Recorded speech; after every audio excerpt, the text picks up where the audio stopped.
देखेंगे anti depressant में एमिप्राइमिन drugs के बारे में, उसका chemical structure, IUPAC name, mechanism of action और उसकी केमिस्ट्री।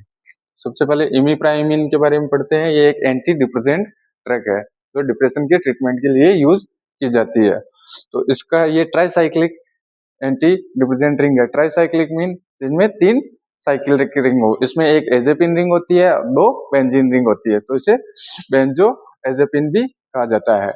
और ये एजेपिन, जैसा मैंने बताया, एजेपिन को कंडेन करती है। इसकी मैकेनिज्म ऑफ एक्शन देखिए तो ये bind to the sodium dependent serotonin और norepinephrine transporter. Sodium dependent norepinephrine sodium dependent serotonin और नॉरएपिनेफ्रिन ट्रांसपोर्ट से बाइंड होती है। उससे ये क्या है कि इनहिबिट होता है रीअपटेक ऑफ सेरोटोनिन और नॉरएपिनेफ्रिन। सेरोटोनिन और नॉरएपिनेफ्रिन का रीअपटेक रुक जाता है या इनहिबिट हो जाता है।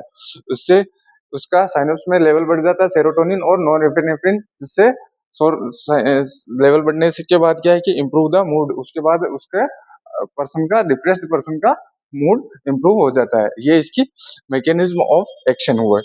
अब अपन पढ़ेंगे फार्मास्यूटिकल फॉर्मुलेशन। ये फार्मास्यूटिकल फॉर्मुलेशन में इसमें टेबलेट और कैप्सूल के रूप में ये मार्केट में अवेलेबल है। इसका ब्रांड नेम है टोफ्रानिल। अब इसकी स्ट्रक्चर को अपन देखेंगे तो स्ट्रक्चर क्या, जैसा मैंने बताया आप लोगों को कि एजेपिन रिंग होती है इसमें और 2 बेंजीन रिंग होती है। तो सबसे पहले अपन ने किया एजेपिन रिंग बनाई। एजेपिन होती है 7 मेंबर रिंग विद नाइट्रोजन।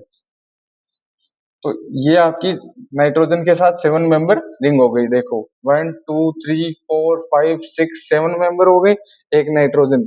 तो नाइट्रो को कहते हैं अपन एजा और 7 मेंबर रिंग को कहते हैं इपाइन। तो ये हो गई एजापिन। इसको कहते हैं एजेपिन। एजेपिन 7 मेंबर रिंग नाइट्रोजन को एजा कहते हैं और इपिन को, 7 मेंबर रिंग को इपिन कहते हैं। ये एजेपिन है। अब इसके दोनों तरफ क्या होता है, बेंजीन रिंग जुड़ी होती है। तो अपन इसके दोनों तरफ बेंजीन रिंग फ्यूज करते हैं और ये बॉन्ड कॉमन हो जाएंगे। यहाँ ये बॉन्ड कॉमन हो गया और ऊपर वाले बॉन्ड हट जाएंगे।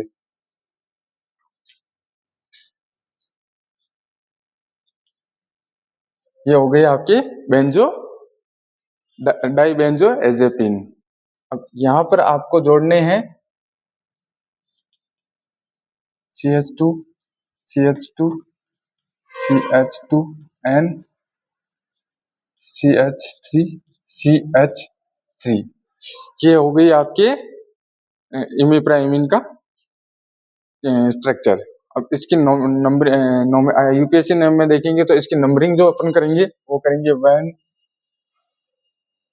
1 2, सॉरी यहाँ से होगी 1 2 3 4 5 6 7 8 9 10 11।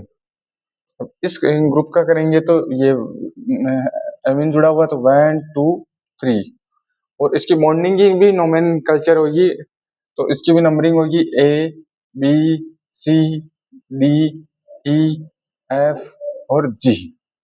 अब इसका अपन आईयूपीएसी नेम लिखेंगे, एमीन के डेरिवेटिव के रूप में लिखेंगे तो 3 पर देखो, 3 पर जुड़ा हुआ है आपका ये पूरा स्ट्रक्चर। तो पहले अपन ने लिया 3।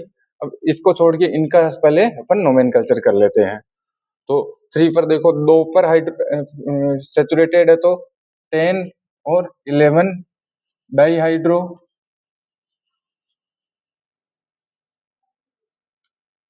10 11 डाईहाइड्रो, ये 11 है सॉरी, 10 और डाईहाइड्रो। 5 पे एजेपिन में अपन ने देखा था H जुड़ा हुआ तो 5H। अब दोनों तरफ बेंजीन रिंग जुड़ी हुई तो इसको कहेंगे dibenzo. Dibenzo. Dibenzo के बाद ये कहां से फ्यूज्ड है, B और F बॉन्ड से फ्यूज्ड है। तो अपन कोष्टक लगाइए B और ब्रैकेट लगाइए, B और F फ्यूज्ड डाई बेंजो। इसको अपन कहते हैं एजेपिन, एजेपाइन, ठीक है। और ये इस प्रोपेन ग्रुप से कहां से जुड़ी हुई है, 5YL, 5YL, ये ब्रैकेट बंद। अब ये ऊपर वाला नोमेनक्लेचर हो गया। अब अपने को इसका नोमेनक्लेचर करना है। तो ये N पे देखो 2 मिथाइल जुड़ी हुई है तो N